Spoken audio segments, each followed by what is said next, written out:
ഒരു കച്ചവടക്കാരനായിരുന്ന ഒരു സുഹൃത്തിനെ ലേണിംഗ് ക്ലാസ്സിലേക്ക് കൊണ്ടുവന്നു. അയാൾ പറഞ്ഞു, എനിക്ക് മദ്രസ ക്ലാസ്സിൽ വെച്ച് പഠിച്ചിരിക്കുന്ന ആ സമയത്ത് ഓർമ്മയല്ലാതെ ഒന്നുമില്ല. എന്നോട് ചോദ്യം ചോദിക്കില്ല എന്ന് ഉറപ്പുണ്ടെങ്കിൽ മാത്രം ഞാൻ ആ ക്ലാസ്സിലേക്ക് വരാം. ഈ കൂട്ടിക്കൊണ്ട് ആൾ വന്നു, നിങ്ങളോട് ചോദ്യം ഒന്നും ചോദിക്കൂല. അറിയപ്പെടുന്ന ഒരു കച്ചവടക്കാരൻ, നല്ല വരുമാനമുള്ള കച്ചവടക്കാരൻ. അദ്ദേഹത്തിന്റെ വീട്ടിന്റെ മുമ്പിൽ നിർത്തിയിട്ടിരിക്കുന്ന കാറിന്റെ വലുപ്പത്തെ പറ്റിയൊക്കെ അദ്ദേഹം സൂചിപ്പിക്കേണ്ട. കൂട്ടിക്കൊണ്ടുവന്ന ആള്, അന്ന് ക്ലാസ് എടുത്ത ആള് ബോധപൂർവം ഒന്നല്ല, സിലബസിന്റെ ഭാഗമായിക്കൊണ്ട് വൈലുല്ലിൽ മുത്തഫിഫീൻ അല്ലദീന ഇദാ ഖാലു അലന്നാസി യസ്തൗഫൂൻ വഇദാ ഖാലുഹും അവ്വസനുഹും യുഖ്സിറൂൻ എന്നെഴുതി. ഈ കച്ചവടക്കാരനെ സംബന്ധിച്ചിടത്തോളം ധാരാളം കൃത്രിമത്വം കച്ചവടത്തിൽ നടത്തുന്ന ഒരാളാണ്. അന്നത്തെ ആയത്തും അതുമായിട്ട് വല്ലാത്ത ബന്ധമുണ്ട്. ക്ലാസ് എടുത്ത ആള് ഒരു ഹദീസ് കൂടി ചേർത്ത് വെച്ചു. എന്താ ഹദീസ് അറിയോ? അത്താജിറുൽ അമീൻ മഅസ്സുദ്ദീഖീന വശുഹദാ. സത്യസന്ധനായിരിക്കുന്ന കച്ചവടക്കാരൻ അബൂബക്കർ സിദ്ദീഖ് റളിയല്ലാഹു അൻഹുവിന്റെ കൂടെ, ഉമർ റളിയല്ലാഹു അൻഹുവിന്റെ കൂടെ സ്വർഗ്ഗത്തിലാണ്. അദ്ദേഹത്തിന് സ്ട്രൈക്ക് ചെയ്ത ഒരു ഭാഗം അതാ. എന്ന് പറഞ്ഞാൽ, ഞാൻ സത്യസന്ധനായ കച്ചവടക്കാരനാണെങ്കിൽ, അളവിലും തൂക്കത്തിലും കൃത്രിമം കാണിക്കാത്ത ഒരു കച്ചവടക്കാരനാണ് ഞാനെങ്കിൽ, എനിക്ക് നാളെ അബൂബക്കർ സിദ്ദീഖ് റളിയല്ലാഹു അൻഹുവിന്റെ കൂടെ, ഉമർ റളിയല്ലാഹു അൻഹുവിന്റെ കൂടെ സ്വർഗ്ഗത്തിൽ പ്രവേശിക്കാൻ കഴിയും. അതാണ് അദ്ദേഹത്തിന് സ്ട്രൈക്ക് ചെയ്തത്. അദ്ദേഹം ഇറങ്ങിപ്പോരുമ്പോ ഈ ക്ലാസ്സിലേക്ക് കൊണ്ടുവന്ന മനുഷ്യരോട് പറഞ്ഞു, അടുത്ത ആഴ്ച എന്നെ ക്ലാസ്സിലേക്ക് വിളിക്കാൻ മറക്കരുത് എന്നാ. നിങ്ങൾ ആലോചിച്ച് നോക്കണം, അദ്ദേഹത്തിന് ഏറ്റവും ഇഷ്ടപ്പെട്ട ഒരു ക്ലാസ്, ജീവിതത്തിൽ പരിവർത്തനം ഉണ്ടാക്കുന്ന ഒരു ക്ലാസ്, അദ്ദേഹം തുടർച്ചയായിട്ട് പഠിതാവായിട്ട് മാറി. തുടർച്ചയായിട്ട് പഠിതാവായത് മാത്രമല്ല, ലേണിംഗ് ഇൻസ്ട്രക്ടർ ക്ലാസ് എടുക്കാൻ വന്നിട്ടില്ലെങ്കിൽ അത്യാവശ്യം ക്ലാസ് എടുക്കാൻ മാത്രമുള്ള പ്രാപ്തിയിലേക്ക് അദ്ദേഹം ഉയർന്നു. എന്തേ കാരണം? ഒരായത്താണ്. ഒരായത്ത് അത് ജീവിതത്തിൽ പരിവർത്തനം ഉണ്ടാക്കി. ഇന്നാ നഹ്നു നുഹ്യിൽ മൗത എന്ന് പറഞ്ഞൊരു ആയത്ത് റഫിയുടെ സംഗീതത്തെക്കാൾ വലുതാണെന്ന് തിരിച്ചറിയാൻ ആ ഒരായത്ത് അദ്ദേഹത്തിന് കാരണമായി. അതിനെന്താ വേണ്ടത്? ആശയ തലത്തിലുള്ള ഒരു പഠനം നടക്കുമ്പോൾ ഹൃദയത്തിൽ നിന്ന് നമുക്ക് ഒരുപാട് മാലിന്യങ്ങളെ പുറത്തേക്ക് കഴിയും. യാ അയ്യുഹല്ലദീന ആമനു, സത്യവിശ്വാസികളെ, ലാ തർഫഉ അസ്വാതകും ഫൗക സൗത്തിൻ നബി, മുഹമ്മദ് നബി സല്ലല്ലാഹു അലൈഹി വസല്ലമയുടെ ശബ്ദത്തെക്കാൾ ഉച്ചത്തിൽ നിങ്ങൾ സംസാരിക്കാൻ പാടില്ല. ഒരായത്തിറങ്ങി. സാബിത്ത് ബിൻ ഖൈസ് എന്ന സ്വഹാബി റസൂലിന്റെ സദസ്സിലേക്ക് വരാതായി.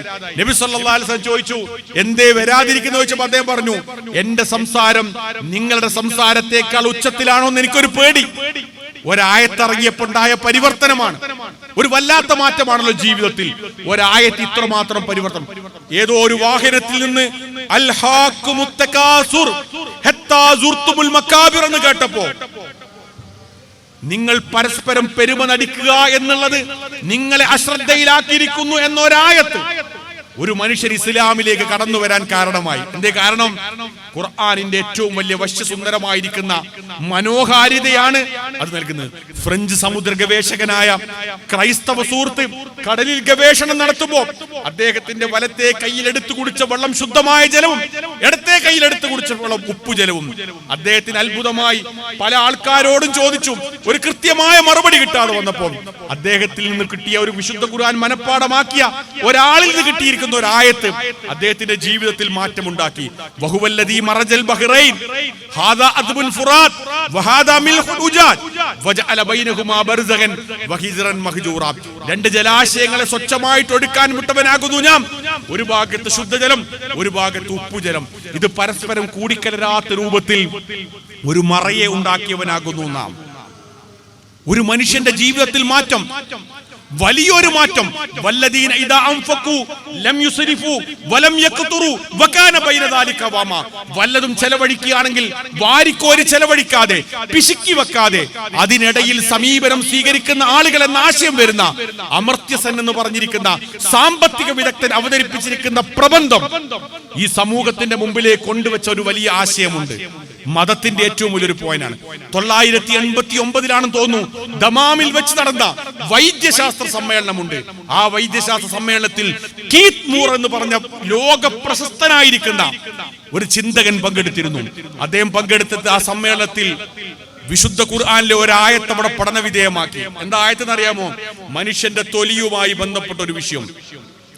മനുഷ്യന്റെ തൊലിയുമായി ബന്ധപ്പെട്ട ഒരു വിഷയം വൈദ്യശാസ്ത്ര കോൺഫറൻസിൽ പഠന വിധേയമാക്കി. എന്തേ? തൊലിയുമായി ബന്ധപ്പെട്ട് ഖുർആനിലെ സൂറത്തുൻ നിസായിൽ ഒരു ആയത്തുണ്ട്.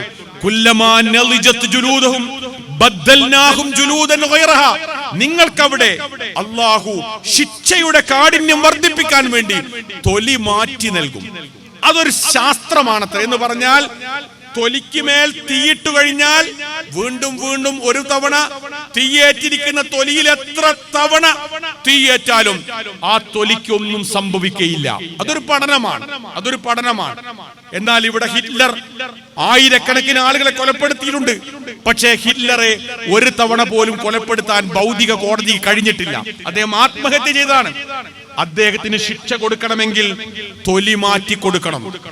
ഈ ഒരായത്ത് അവിടെ ചർച്ചയ്ക്ക് വിധേയമായപ്പോ വളരെ പ്രഗത്ഭരായിരിക്കുന്ന ഒരു ഡോക്ടർ സദസ്സിൽ വെച്ചുകൊണ്ട് അഷ്ഹദു അല്ലാ ഇലാഹ ഇല്ലല്ലാഹ് വ അഷ്ഹദു അന്ന മുഹമ്മദ റസൂലുള്ളാഹി എന്ന് പറഞ്ഞു ഒരു കലിമത്ത് തൗഹീദ് ചൊല്ലി ഓൺ ദ സ്പോട്ടിൽ വെച്ചുകൊണ്ട് മുസ്ലിമായി. അദ്ദേഹം ഒരു സ്കിൻ സ്പെഷ്യലിസ്റ്റ് ആയിരിക്കുന്ന ഡോക്ടർ ആയിരുന്നു. മനുഷ്യ ശരീരത്തെ പറ്റിയുള്ള കൃത്യമായ പഠനം ഖുർആനിന്റെ ഒരു ഭാഗമാണ്. സാമ്പത്തിക ശാസ്ത്രത്തെ പറ്റിയുള്ള ഒരു പഠനം കൃത്യമായ ഒരു ഭാഗമാണ്. ഓഷ്യനോഗ്രഫി എന്ന് പറഞ്ഞ സമുദ്രശാസ്ത്രവുമായി ബന്ധപ്പെട്ട പഠനം കൃത്യമാണ്. പക്ഷേ നിങ്ങളും ഞാനും ഇപ്പോഴും പാരായണത്തിൽ മാത്രം കേന്ദ്രീകരിക്കുന്നു. ഒരു നിർദ്ദേശം നിങ്ങളുടെ മുമ്പിലേക്ക് വെക്കുകയാണ്.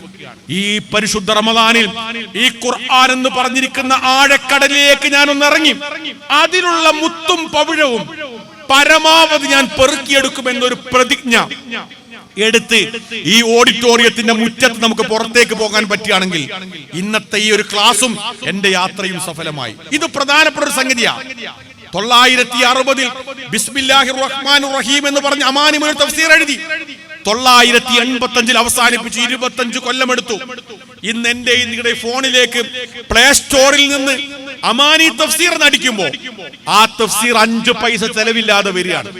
ഈ ആയത്തിനെ പറ്റി ഈ ഒരു സൗകര്യം നിങ്ങളും ഞാനും ഉപയോഗപ്പെടുത്തിയിട്ടില്ലെങ്കിൽ നാളെ അള്ളാഹുവിന്റെ റസൂൽ പരാതി പറയുന്ന ഈ ഖുർആനെ തള്ളിക്കളഞ്ഞവർ എന്ന് പരാതി പറയുന്ന കൂട്ടത്തിൽ ഞാനും നിങ്ങളും പെടും. ആഴത്തിലുള്ള ഒരു പഠനവും അന്വേഷണവും അത്യാവശ്യമാണ് എന്ന് ഞാൻ മനസ്സിലാക്കുന്നു. ഞാൻ കഴിഞ്ഞ ദിവസം നമ്മുടെ കേരളത്തിലെ മഹാനായിരിക്കുന്ന ഗവർണർ ആരിഫ് മുഹമ്മദ് ഖാൻ കുറച്ച് വർഷങ്ങൾക്ക് മുമ്പ് വളരെ പ്രധാനപ്പെട്ട ഒരു കാര്യം പ്രഖ്യാപിക്കുകയുണ്ടായി. ഇസ്ലാമിക വേഷവുമായി ബന്ധപ്പെട്ടുകൊണ്ട് തലമറയ്ക്കുന്നതുമായി ബന്ധപ്പെട്ട് അദ്ദേഹം പറഞ്ഞു, അങ്ങനെ ഖുർആൻ ഒരു തലമറയ്ക്കുന്നതുമായി ബന്ധപ്പെട്ട നിയമമുണ്ട് എന്ന് എനിക്ക് വിശ്വാസമില്ല എന്ന് പറഞ്ഞു. സ്റ്റാഫ് റൂമിൽ ഒരു ചർച്ചയ്ക്ക് വന്നു. ചർച്ച എന്താണെന്നറിയാമോ? ശ്രീജ ടീച്ചർ ഫാത്തിമ ടീച്ചറോട് ചോദിച്ചു, അങ്ങനെ ഇസ്ലാമികമായിരിക്കുന്ന വേഷത്തെ പറ്റി തലമറയ്ക്കുന്നതിനെ പറ്റി ഖുർആനിൽ വല്ല ആയത്തുമുണ്ടോ? ടീച്ചർ ആഫ്കയാണ്. ടീച്ചർ പറഞ്ഞു, പ്രത്യേകിച്ചൊന്നും എനിക്ക് അറിയില്ല, അങ്ങനെ ഉണ്ടോന്ന് അറിയില്ല. ടീച്ചർക്ക് ആയത്തിനെ പറ്റി അറിയണം. ഞാൻ ഫാത്തിമ ടീച്ചറോട് പറഞ്ഞു, ഒരു ഗോൾഡൻ ചാൻസ്, വിശുദ്ധ വേദകൃതമായ ഖുർആനിന്റെ ഒരായത്ത് ഒരാളിലേക്ക് കൈമാറാനുള്ള ഒരു ഗോൾഡൻ ചാൻസ് നമുക്ക് മിസ്സായി. എന്താണ് ആ ആയത്ത്, എവിടെയാണ് മിസ്സായതെന്ന് ചോദിച്ചപ്പോൾ ഞാൻ ഈ ആയത്ത് പറഞ്ഞു, യാ അയ്യുഹൻ നബിയു ഖുൽ അസ്വാജിക വബനാതിക വനിസാഇൽ മുഅ്മിനീൻ യുദ്നീന അലൈഹിന്ന മിൻ ജലാബീബിഹിന്ന ദാലിക അദ്നാ അൻ യുറഫ്ന ഫലാ യുദീൻ. ഈ ആയത്ത് വിശദീകരിക്കാൻ നേരല്ല. അത്ഭുതകരമായിരിക്കുന്ന ഒരു വിശദീകരണം ഈ ആയത്തിനുണ്ട്. നിങ്ങൾ പഠിക്കാൻ വേണ്ടി തയ്യാറാവുക. ആ ആയത്ത് 100 തവണ നമുക്ക് വായിച്ചാലും അതിന്റെ ആശയം നമുക്ക് മതിയാവുകയില്ല. ഈ ആയത്ത് ഒരു സ്റ്റാഫ് റൂമിൽ വെച്ച് ഒരു ടീച്ചർക്ക്, 7ാം ക്ലാസ് വരെ പഠിച്ച ഒരു ടീച്ചർക്ക് അതിന്റെ ആശയം പറഞ്ഞു കൊടുക്കാൻ കഴിയാതെ പോയത് ഖുർആനുമായിട്ടുള്ള ഒരു ആത്മബന്ധത്തിന്റെ കുറവാണ്. ഒരു 10-40 യുവാക്കളുടെ ഒരു ക്ലാസ്സിൽ ഞാൻ ഒരിക്കൽ ചോദിച്ചു, ഈ അവയവദാനവുമായി ബന്ധപ്പെട്ട് നിങ്ങളുടെ അഭിപ്രായം എന്താണ്? അവയവദാനം പാടുണ്ടോ ഇല്ലേ? വിശുദ്ധ വേദകൃതമായ ഖുർആനിന്റെ ആയത്തിന്റെ അടിസ്ഥാനത്തിൽ നമുക്ക് പറയാൻ കഴിയുമോ? അതിൽ ഞാൻ അവസാനം ഉത്തരം കിട്ടില്ല എന്ന് ചോദിച്ചപ്പോ അവരോട് ഞാൻ ചോദിച്ചു, വെളിച്ചത്തിന്റെ കോപ്പി വിതരണം ചെയ്യുന്ന എത്ര ആളുകൾ ഈ കൂട്ടത്തിലുണ്ട്? 5-8 പേര് കൈപോക്കി. അവര് പറഞ്ഞു, അവരോട് ഞാൻ ചോദിച്ചു, നിങ്ങൾ എഴുതാറുണ്ടോ? അവർ പറഞ്ഞു, ഞങ്ങൾ എഴുതാറില്ല, ഞങ്ങൾ കൊടുക്കാറേ ഉള്ളൂ. എഴുതാറില്ല, കൊടുക്കാറുണ്ട്. കെ.പി. അബ്ദുറഹ്മാൻ സുല്ലമി എപ്പോഴും പറയുന്ന ഉദാഹരണം ഞാൻ അവിടെയും പറഞ്ഞു. ഞാൻ പറഞ്ഞു, നമ്മുടെ ബസ് സ്റ്റാൻഡുകളിലൊക്കെ ആളുകളെ ബസ്സിലേക്ക് കയറ്റുന്ന കുറെ ആൾക്കാരെ കാണാൻ കഴിയൂലേ, കൊണ്ടോട്ടി, നാദാപുരം, കുറ്റിയാടി എന്നൊക്കെ പറഞ്ഞു. പക്ഷെ അവരാ ബസ് കയറൂല, അവരാളുകളെ വിളിച്ചു കയറ്റിയുള്ളൂ. അതേ രൂപത്തിൽ തന്നെ നമ്മൾ ഈ ഖുർആന്റെ സന്ദേശത്തേക്ക് ആളുകളെ വിളിക്കുന്നു. ഒറ്റ ഒറ്റയാളും അതിന് ഉത്തരം പറഞ്ഞില്ല. ഞാന് വായിക്കുന്ന ഒരു തലമുറ ആയതുകൊണ്ടല്ല ചോദിച്ചത്, പക്ഷെ ഖുർആനുമായിട്ടുള്ള ഒരു ബന്ധം സുദൃഢമാക്കണമെന്ന ആഗ്രഹത്തിലാണ് ചോദിച്ചത്. ആരും പറഞ്ഞില്ല. അപ്പൊ ഞാൻ അവരോട് പറഞ്ഞു, എന്റെ വ്യക്തിപരമായ വിശ്വാസപ്രകാരം, എന്റെ പരിമിതമായ വായനയിൽ ഞാൻ മനസ്സിലാക്കിയത്, ഖുർആന്റെ വായനയിൽ മനസ്സിലാക്കിയത്, അവയവദാനം ഒരു പുണ്യകരമായിരിക്കുന്ന കാര്യമാണ്. അപ്പൊ അതിൽപ്പെട്ട ഒരാൾ പറഞ്ഞു, എങ്കിൽ മൗലവിയെ നിങ്ങൾ ആയത്തൊന്ന് ഓതി എന്ന് പറഞ്ഞു. അപ്പൊ ഞാൻ സൂറത്തു മാഇദയിലെ കാബീലും ഹാബീലുമായി ബന്ധപ്പെട്ട ഒരു വിഷയമുണ്ടല്ലോ, ലോകത്തെ ആദ്യത്തെ കൊലപാതകവുമായി ബന്ധപ്പെട്ട്, ആ കൊലപാതകത്തെ ചേർത്ത് നിർത്തിയതുമായി ബന്ധപ്പെട്ട് ഖുർആൻ ഒരു ആയത്ത് പറഞ്ഞു. എന്താണ്? ഇന്നഹു മൻ ഖതല നഫ്സൻ ബിഗൈരി നഫ്സിൻ ഔ ഫസാദിൻ ഫിൽ അർദ് ഫകഅന്നമാ ഖതല അന്നാസ ജമീഅ. ലോകത്തെ ഏതെങ്കിലും ഒരു മനുഷ്യനെ ആരെങ്കിലും കൊലപ്പെടുത്തിയാൽ ലോകത്തുള്ള മുഴുവൻ മനുഷ്യന്മാരെയും കൊലപ്പെടുത്തിയതിന് തുല്യമാണ്. വമൻ അഹിയാ, ആർക്കെങ്കിലും ജീവിതം നൽകിയാൽ ഫകഅന്നമാ അഹിയ അന്നാസ ജമീഅ, ലോകത്തുള്ള മുഴുവൻ മനുഷ്യന്മാർക്കും ജീവൻ നൽകിയതിന് തുല്യമാണ്. യൂസുഫുൽ ഖർളാവിയെ പോലുള്ള പ്രഗത്ഭരായ ആധുനിക പണ്ഡിതന്മാർ പറയുന്നു, തീർച്ചയായിട്ടും അവയവദാനം അനുവദനീയമാണ്. ഒരു ചർച്ചയ്ക്ക് വേണ്ടിയിട്ടാണ് പ്രിയപ്പെട്ടവരെ, വിശുദ്ധ വേദഗ്രന്ഥമായ ഖുർആനിന്റെ പഠനവും അന്വേഷണവും ആ തരത്തിലേക്ക് നമുക്ക് പോകാൻ കഴിയുമ്പോൾ വലിയ മാറ്റങ്ങൾ ഉണ്ടാക്കാൻ കഴിയും. ഒരിക്കൽ എന്റെ ഉപ്പ മരണപ്പെട്ടു പോയി, അല്ലാഹു അദ്ദേഹത്തിന്റെ ഖബറിടം വിശാലമാക്കട്ടെ എന്ന് പ്രാർത്ഥിക്കുകയാണ്. എന്റെ ഉപ്പ എന്റെ വീട്ടിൽ വരുമ്പോൾ ആദ്യകാലത്തൊക്കെ പറയാറുണ്ടായിരുന്ന പ്രധാനപ്പെട്ട ഒരു സംഗതി, ഇവിടെ മണൽ ധരിക്കുന്ന ഒരു തരിപ്പുണ്ട്, ആ തരിപ്പെടുത്ത് പിന്നെ വെറുകൊരയിലേക്ക് വെക്കാൻ പറയും വാപ്പ. അപ്പൊ ഞാൻ ചോദിക്കാം, എന്തിനാന്ന് ചോദിക്കും. തൊട്ടടുത്തുള്ള ആളുകളൊക്കെ വന്നാൽ കൊടുക്കേണ്ടി വരും, അത് കൊടുത്തു കഴിഞ്ഞാൽ പിന്നെ അത് വലയൊക്കെ പൊട്ടിച്ചാണ് നമുക്ക് തിരിച്ചു തരിക, അതുകൊണ്ട് കഴിയുന്നത് മാറ്റി വെക്കാൻ വേണ്ടിട്ട് പറയും. എന്റെ ഉപ്പ എന്റെ ഒരു ഖുർആൻ പഠന ക്ലാസ്സിൽ വന്നു ചേർന്നു. ഞാൻ കുറച്ചു കാലം ക്ലാസ് എടുത്തു, 2 കൊല്ലം കഴിഞ്ഞു. അങ്ങനെ ക്ലാസ് താഴോട്ട് ഇങ്ങനെ വന്നപ്പോൾ ഞാൻ അതിനൊരു ഗൗരവം ആദ്യം മനസ്സിലായിരുന്നില്ല വാപ്പാക്ക്. ഞാൻ സൂറത്തു മാഊൻ എടുത്ത സന്ദർഭത്തിൽ വയംനഊനൽ മാഊൻ എന്ന് പറഞ്ഞൊരു വചനത്തി വിശദീകരിക്കാൻ നേരില്ല. പരോപകാര വസ്തു തടയുന്നവൻ മതനിഷേധിയാണ് എന്നാണ് ആയത്തിന്റെ അർത്ഥം. ഇബ്നു കസീർ ഈ ആയത്തിനെ വ്യാഖ്യാനിച്ചുകൊണ്ട് പറഞ്ഞു, മാഊൻ എന്ന് പറഞ്ഞ വിഷയത്തിൽ പരസ്പരം ഉപകാരപ്പെടുന്ന എല്ലാം അതിൽപ്പെടും. ഏത്? കൊട്ട, കൈക്കോട്ട്, പടന്ന, മണൽ ധരിക്കുന്ന തരിപ്പാൻ അദ്ദേഹം പറഞ്ഞില്ല, ഞാനത് കൂട്ടി പറഞ്ഞു. എല്ലാം അതിൽപ്പെടും. ഒരാൾക്ക് ഉപകാരം ചെയ്യാൻ പറ്റുന്ന എല്ലാം കൊടുക്കാത്തവൻ നമസ്കരിക്കാത്തവനെ പോലെയാണ്. നിങ്ങൾ ആലോചിച്ചോണം, മതത്തെ കളവാക്കിയവനാണ്. എന്റെ വീട്ടിലുള്ള മണൽ ധരിക്കുന്ന തരിപ്പയും കൊട്ടയും പടന്നയും ഒക്കെ ഒരാൾ വന്ന് ചോദിച്ചാൽ, വീട്ടിലുള്ള കത്തി വന്ന് ചോദിച്ചാൽ, സാധനങ്ങൾ വന്ന് ചോദിച്ചാൽ അപ്പം എടുത്തു കൊടുക്കണം എന്ന് മാഊൻ നമ്മെ പഠിപ്പിക്കുന്നു. മാഊൻ ഇതിന്റെ ഗൗരവമൊക്കെ പറഞ്ഞു. വാപ്പ വീട്ടിൽ വന്ന്, ഞാൻ അന്ന് ക്ലാസ് കഴിഞ്ഞ് വേറെ സ്ഥലത്ത് പോയപ്പോ ഉമ്മയോട് പറഞ്ഞു, ആ മണൽ ധരിക്കുന്ന തരിപ്പ് എടുത്തിട്ട് ഇനി പുറത്ത് വെക്കണം. അന്ന് മുതൽ ആ തരിപ്പ പുറത്താണ്. ഞാൻ എന്റെ ഉപ്പനൊന്ന് ഓർമ്മിക്കാൻ വേണ്ടി പറഞ്ഞാട്ടോ. അല്ലാഹു ഇതിന്റെ ഖബറിടം വിശാലമാക്കി അനുഗ്രഹിക്കട്ടെ. നമ്മളെയും അവരെയും അവന്റെ ജന്നാത്തുൽ ഫിർദൗസിൽ അല്ലാഹു ഒരുമിച്ച് കൂടട്ടെ. ഞാൻ ഇതൊരു ആയത്ത് ചില സന്ദർഭങ്ങളിൽ വലിയ പരിവർത്തനം ഉണ്ടാവും, അങ്ങനെ പഠിക്കണം. വജഅല ബൈനകും മവദ്ദതൻ വറഹ്മ എന്ന് വിശുദ്ധ ഖുർആനിൽ നിന്ന് നിക്കാഹു തുബയിൽ ധാരാളം നിങ്ങൾ കേട്ടിട്ടുണ്ട്. വജഅല ബൈനകും മവദ്ദതൻ വറഹ്മ. ആരെങ്കിലും ആലോചിച്ചോന്ന് എനിക്കറിയില്ല, എന്തേ മവദ്ദത്ത് അവിടെ ഉപയോഗിച്ചു, റഹ്മത്ത് അവിടെ ഉപയോഗിച്ചു? അതൊന്നും വിശദീകരിക്കാൻ നേരില്ല. ഞാൻ എന്തിനാ പറഞ്ഞറിയോ, ഖുർആൻ അങ്ങനെ ആഴത്ത് പഠിച്ചാൽ നമ്മുടെ മനസ്സിന്റെ ഉള്ളിലുള്ള മാലിന്യങ്ങൾ പുറത്തേക്ക് തള്ളാനുള്ള ശിഫയാണ്. സൂറത്ത് യൂനുസ് 57-ാമത്തെ ആയത്ത്. ഈ അവസരത്തെ നമ്മൾ ഖുർആൻ ഇറങ്ങിയ ശഹ്റു റമളാൻ അല്ലദീ ഉൻസില ഫീഹിൽ ഖുർആൻ ഹുദൻ ലിന്നാസ് വബയ്യിനാതിൻ മിനൽ ഹുദാ വൽ ഫുർഖാൻ, ഈ മഹാവേദ ഗ്രന്ഥം ഇറങ്ങിയിരിക്കുന്ന ഒരു മാസത്തേക്കാണ് നിങ്ങൾ പ്രവേശിക്കാൻ പോകുന്നത്. അതുകൊണ്ട് ലോകർക്കുള്ള മുഴുവൻ മനുഷ്യന്മാർക്കും മാർഗദർശനമാണ്. അവിടെ ഉപയോഗിച്ച പദം എന്താ? ഹുദൻ ലിന്നാസ്. കേരളത്തിലെ അറിയപ്പെടുന്ന കവി ആലങ്കോട് ലീലാകൃഷ്ണൻ എന്ന് പറഞ്ഞ അനുഗ്രഹീത കവി ഒരിക്കൽ അദ്ദേഹത്തിന്റെ സംസാരത്തിൽ പറഞ്ഞു, ഞാൻ സ്കൂളിൽ പഠിക്കുന്ന കാലഘട്ടത്തിൽ എന്റെ കൂടെ സ്കൂളിലേക്ക് വരുന്ന കുട്ടികൾ മദ്രസയിൽ നിന്ന് ഖുർആൻ ഇങ്ങനെ കെട്ടിപ്പൊതിഞ്ഞു കൊണ്ടുവരും. അന്ന് അങ്ങനെയായിരുന്നല്ലേ, കെട്ടിപ്പൊതിഞ്ഞ് അതിന്റെ ഹുർമത്ത് കൊണ്ട് കെട്ടിപ്പൊതിഞ്ഞു കൊണ്ടുവരും. ഞാൻ ഒരിക്കൽ മുഹമ്മദിനോട് പറഞ്ഞു, എനിക്ക് ആ ഖുർആൻ ഒന്ന് കാണിച്ചതാ എന്ന് പറഞ്ഞപ്പോ മുഹമ്മദ് എന്നോട് പറഞ്ഞു, നോൺ മുസ്ലിം ആയിരിക്കുന്ന ആളുകൾ ഈ ഖുർആൻ തൊട്ടാൽ കണ്ണു പൊട്ടിപ്പോകും. അന്ന് എന്നോട് അത് പറഞ്ഞു. അതുകൊണ്ട് ഞാൻ ഖുർആനെ നോക്കാനേ പോയില്ല. ഞാൻ കുറച്ച് വലുതായി, ഞാൻ വായന തുടങ്ങി, ഞാൻ ഖുർആൻ പഠിച്ചു. അദ്ദേഹം ഒരു പ്രഭാഷണത്തിൽ പറഞ്ഞു, ഇപ്പോൾ എനിക്കൊരു കാര്യം ബോധ്യമായി, ഈ ഖുർആൻ കണ്ണ് പൊട്ടിക്കുന്ന ഗ്രന്ഥമല്ല, മനുഷ്യന്മാരെ കണ്ണ് തുറപ്പിക്കുന്ന ഗ്രന്ഥമാണെന്ന് എനിക്ക് ബോധ്യമായി. ഇത് കണ്ണ് തുറപ്പിക്കുന്ന ഗ്രന്ഥമാണ്. ആ തലത്തിലേക്ക് നമുക്കത് വായിക്കാൻ കഴിയുമ്പോൾ നമ്മുടെ മനസ്സിന്റെ ഉള്ളിൽ അത്ഭുതകരമായ മാറ്റം ഉണ്ടാകും. ഇവിടെയും ഒരു പ്രാർത്ഥനയുണ്ട്. ഇവിടെയും ഒരു പ്രാർത്ഥനയുണ്ട്. കാരക്ക പിടിച്ചിരിക്കുന്ന സന്ദർഭത്തിൽ പ്രാർത്ഥിക്കുക, അല്ലാഹുമ്മ ജ്അലിൽ ഖുർആന റബീഅ ഖുലൂബിനാ വനൂറ സുദൂരിനാ വജലാഅ അഹ്സാനിനാ. പടച്ചോനെ, ഖുർആൻ എന്റെ ഹൃദയവസന്തമാക്കി മാറ്റണമേ, ഹൃദയവസന്തമാക്കി മാറ്റണമേ. വനൂറ സുദൂരിനാ, എന്റെ ഹൃദയത്തിന്റെ പ്രകാശമാക്കി മാറ്റണമേ. വജലാഅ അഹ്സാനിനാ, സകലമാന ദുഃഖത്തിൽ നിന്ന് മോചനം നൽകുന്ന ഒരു മഹാവേദ ഗ്രന്ഥമാക്കി ഖുർആനെ മാറ്റണമേ. ഒന്ന് ശ്രമിച്ചു നോക്കൂ.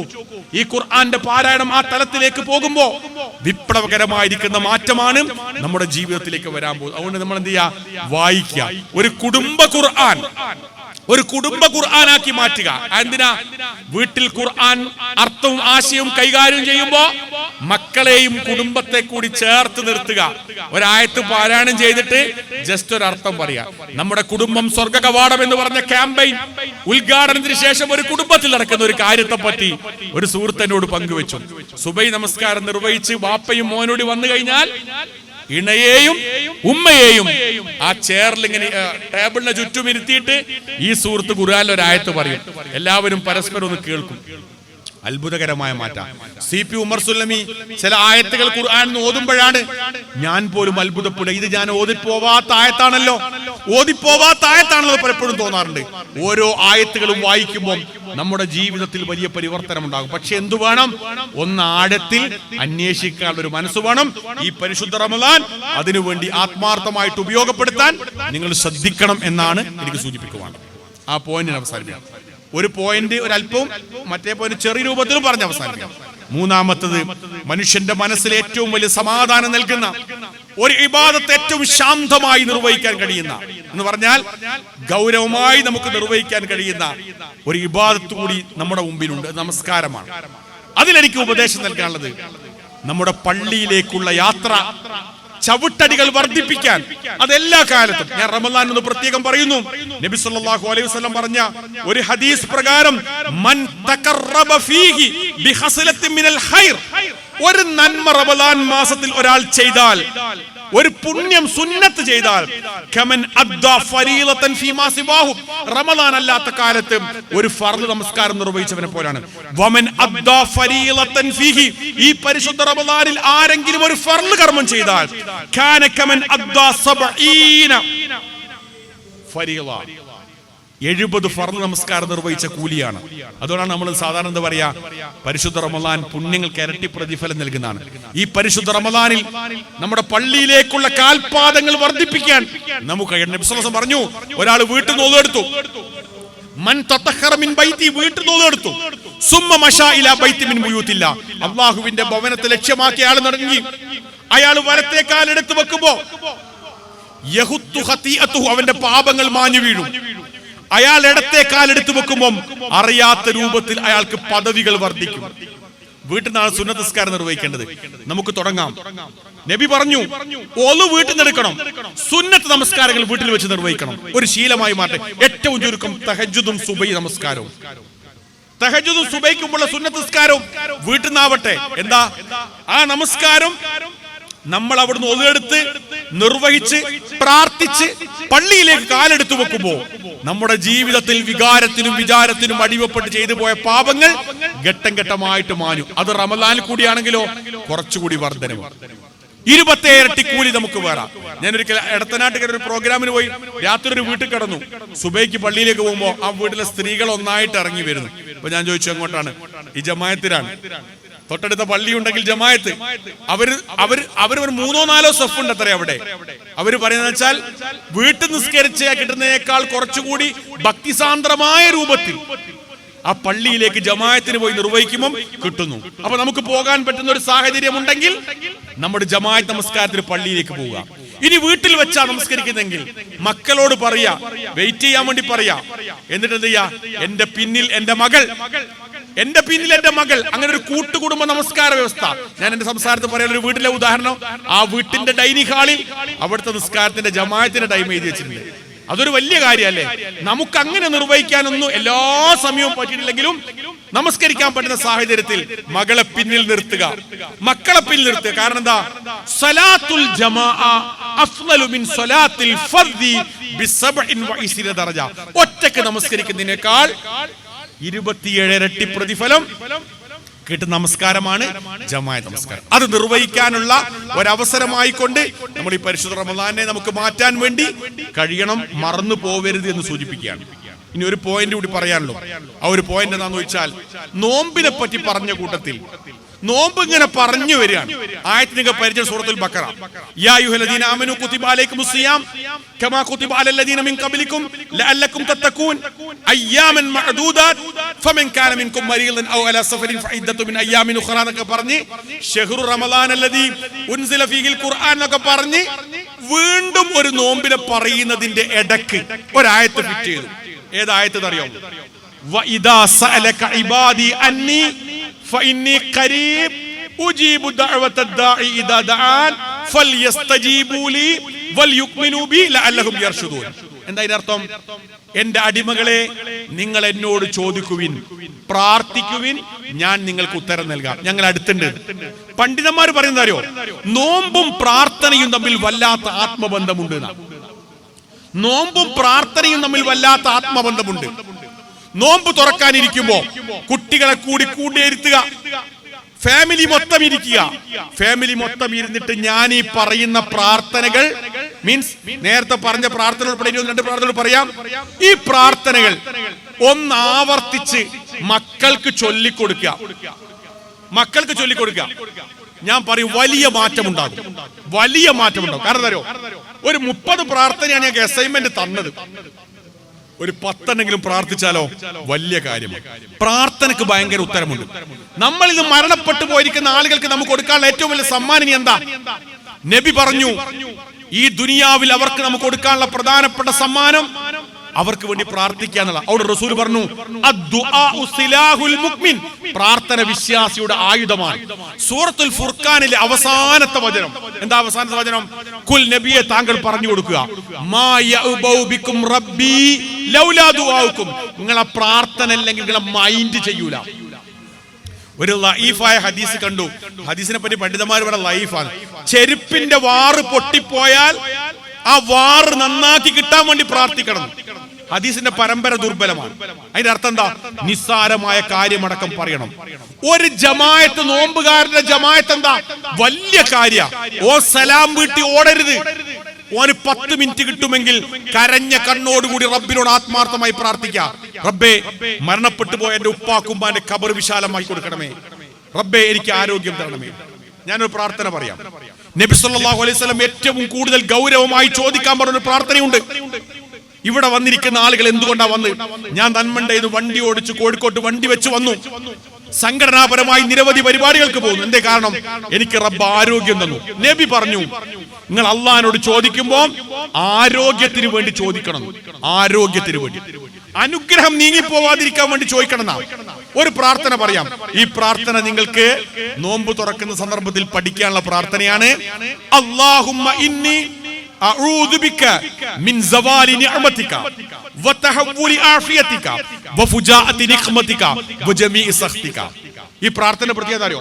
പടച്ചോനെ, ഇനി ആരോഗ്യം തന്നു. ഈ തഹജ്ജുദ് നിസ്കാരത്തിൽ എനിക്ക് പങ്കെടുക്കാൻ പറ്റിയത് ആരോഗ്യമുള്ളതുകൊണ്ടാണ്.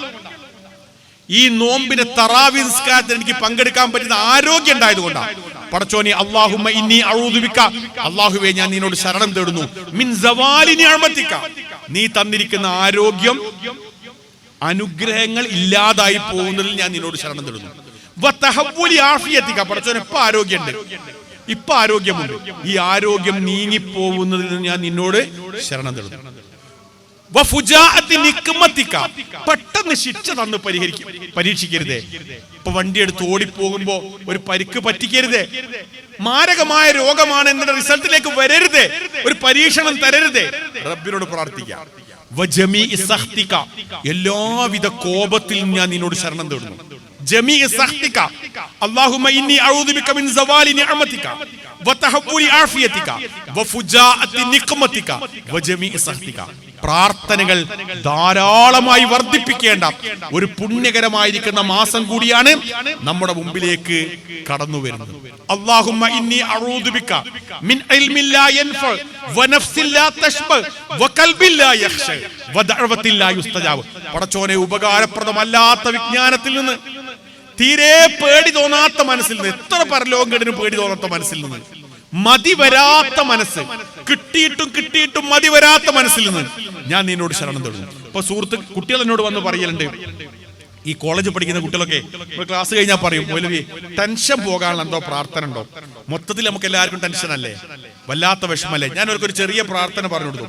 അല്ലാഹുമ്മ ഇന്നി അഊദു ബിക മിനൽ ഹമ്മി വൽ ഹുസ്ൻ. അല്ലാഹുവേ, എല്ലാവിധ ദുഃഖത്തിൽ നിന്നും നിന്നോട് ഞാൻ ശരണം തേടുന്നു. നിങ്ങൾ ആലോചിച്ച് നോക്കി, ഈ 30 ദിവസവും നമുക്ക് കുറച്ചുകൂടി പ്രാർത്ഥന കൂടി പഠിക്കാൻ പറ്റുന്ന ഒരു അവസരം ഉണ്ടെങ്കിൽ, ശവ്വാൽ അമ്പിളി കണ്ട് പെരുന്നാൾ നിസ്കാരത്തിന് പോകുമ്പോൾ തിരൂരങ്ങാടി മണ്ഡലം ISM സംഘടിപ്പിച്ച ഈ പഠന ക്ലാസ്സിൽ വെച്ച് മൗലവി പറഞ്ഞ എല്ലാ കാര്യങ്ങളൊന്നും ജീവിതത്തിൽ പകർത്താൻ പറ്റിയിട്ടില്ലെങ്കിലും 1-2 പ്രധാനപ്പെട്ട സംഗതികൾ എന്റെ ജീവിതത്തിൽ എനിക്ക് പകർത്താൻ പറ്റിയെന്ന് സംതൃപ്തിയോടുകൂടി നമുക്ക് പോകാൻ കഴിയും. അതോടുകൂടി എന്റെ സംഘാടകരും വിജയിച്ചു, ക്ലാസ് എടുത്ത ഞാനും വിജയിച്ചു. എല്ലാ അർത്ഥത്തിലും നമുക്ക് എന്ത് ചെയ്തു? വിജയം ഉണ്ടാക്കിയെടുക്കാൻ നമുക്ക് കഴിഞ്ഞു. ഞാൻ അവസാനിപ്പിക്കുകയാണ്. ശ്രേഷ്ഠനായ നാഥൻ നമ്മുടെ ഈ കൂടിച്ചേരൽ ഒരു സ്വാലിഹായ അമലായി നമ്മളിൽ നിന്ന് സ്വീകരിക്കുമാറാവട്ടെ. ഈ പരിശുദ്ധ റമദാനിൽ പരമാവധി പുണ്യകർമ്മങ്ങൾ ചെയ്തുകൊണ്ട് റബ്ബിങ്കിലേക്ക് അടുക്കാനുള്ള ആരോഗ്യവും ആയുസ്സും സന്മനസ്സും അള്ളാഹു നമുക്ക് എല്ലാവർക്കും നൽകി അനുഗ്രഹിക്കുമാറാവട്ടെ. നമ്മളിത് മരണപ്പെട്ടു പോയ നമ്മുടെ മാതാക്കൾ, നമ്മുടെ പിതാക്കൾ, നമ്മുടെ ബന്ധുമിത്രാദികൾ എല്ലാവരുടെയും ഖബറിടം അള്ളാഹു വിശാലമാക്കി അനുഗ്രഹിക്കുമാറാവട്ടെ. നമുക്ക് കുടുംബത്തോടൊപ്പം ഒരുമിച്ച് സ്വർഗത്തിലേക്ക് പ്രവേശിക്കുന്ന സജ്ജനങ്ങളിൽ അള്ളാഹു നമ്മുടെ എല്ലാവരെയും ഉൾപ്പെടുത്തി അനുഗ്രഹിക്കുമാറാവട്ടെ. നമ്മുടെ അള്ളാഹുവിന്റെ ദീന്റെ മാർഗത്തിൽ ആത്മാർത്ഥമായിട്ട് ഓടി നടക്കാനുള്ള ആരോഗ്യവും ആയുസ്സും അള്ളാഹു നമുക്ക് എല്ലാവർക്കും നൽകി അനുഗ്രഹിക്കുമാറാവട്ടെ. ലോകത്തിന്റെ നാനാഭാഗങ്ങളിൽ പരീക്ഷണങ്ങൾ അനുഭവിച്ചുകൊണ്ടിരിക്കുന്ന മനുഷ്യ മക്കൾക്ക് അള്ളാഹു എല്ലാവിധ ആശ്വാസവും പ്രദാനം ചെയ്ത് അനുഗ്രഹിക്കുമാറാവട്ടെ. ദുനിയാവിന്ന് യാത്ര പോകുമ്പോൾ ലാ ഇലാഹ ഇല്ലല്ലാഹ് എന്ന കലിമത്ത് തൗഹീദ് ഉച്ചരിച്ച് വളരെ സംതൃപ്തിയോടുകൂടി മരണപ്പെട്ടു പോകാനുള്ള മഹാഭാഗ്യം അള്ളാഹു നമുക്ക് നൽകി അനുഗ്രഹിക്കുമാറാവട്ടെ. اللهم اغفر للمؤمنين والمؤمنات والمسلمين والمسلمات الأحياء منهم والأموات. ربنا تقبل منا إنك أنت السميع العليم وتب علينا إنك أنت التواب الرحيم. ربنا آتنا في الدنيا حسنة وفي الآخرة حسنة وقنا عذاب النار. آمين برحمتك يا أرحم الراحمين. وآخر دعوانا الحمد لله رب العالمين. السلام عليكم ورحمة الله.